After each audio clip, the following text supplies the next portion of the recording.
भगवान को पता नहीं हमसे क्या दुश्मनी है।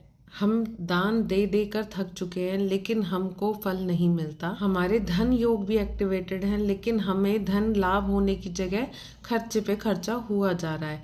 तो चलिए देखते हैं कि हमसे ऐसी क्या गलती हो रही है जिसकी वजह से हम लाभ उठाने की जगह कहीं ना कहीं थोड़ा नुकसान उठा रहे हैं।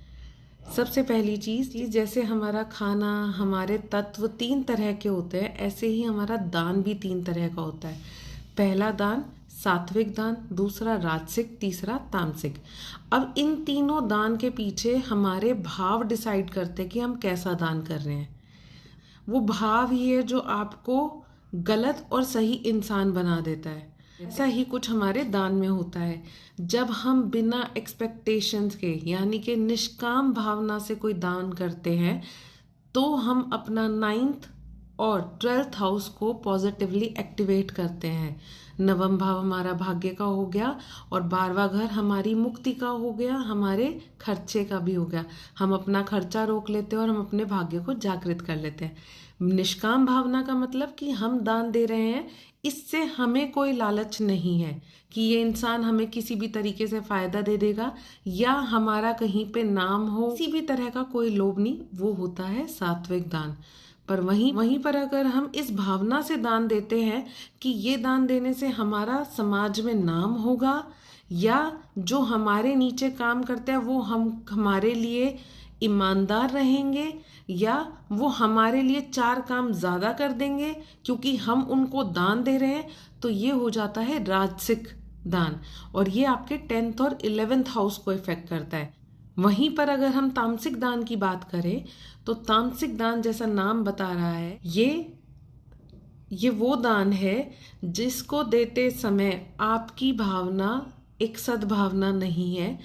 आप या तो सामने वाले का अहित चाह रहे हैं दान देते हुए, या फिर आपके दान से किसी को लत लग रही है, या फिर आपका दान किसी के अहित का कारण बन रहा है। जब ऐसा केस होता है, इसीलिए हमारे शास्त्रों में भी कहते हैं कि अन्न वस्त्र का दान सर्वोपरि है, धन का दान वर्जित किया जाता है, क्योंकि धन किस काम के लिए यूज हो रहा है वो आपके दान का टाइप भी डिसाइड कर रहा होता है। हमें नहीं पता कि वो धन सही काम के लिए यूज होगा कि नहीं होगा।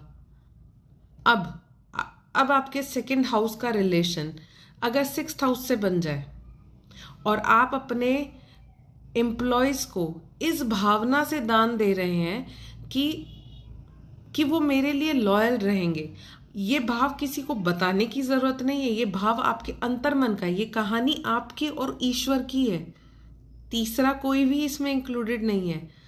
तो अगर आपका भाव सिर्फ आपके एम्प्लॉय के अच्छे के लिए है तो वो दान सात्विक है। यहीं पर आपकी भावना ये बन रही है कि इसको दान देने से ये मेरे प्रति ईमानदार रहेगी, तो ये आपका राजसिक दान बन गया।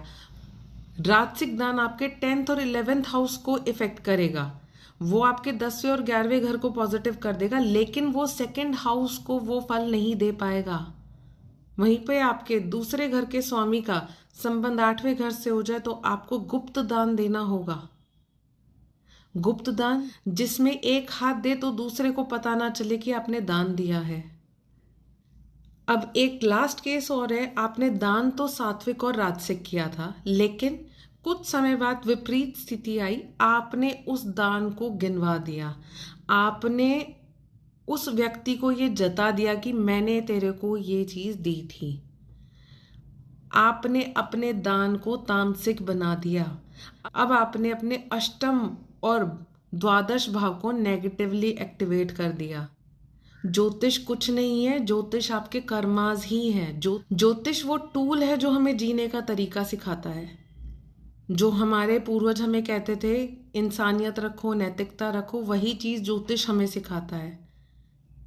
जब हमने किसी को जता दिया, जब हमने किसी को इंसल्ट कर दिया कि हमने तुमको ये दिया, हमने अपने दान को खो दिया, नष्ट कर दिया, और हमने अपने ऊपर दोष को क्रिएट कर लिया।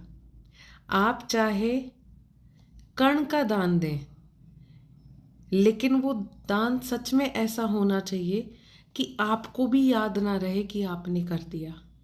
सही जगह और सद्भावना से किया हुआ दान, किए हुए दान से ऊपर कुछ नहीं होता। और दान का रूप सिर्फ पैसा नहीं होता, वो कोई चीज़ भी हो सकती है और वो कोई भाव भी हो सकता है।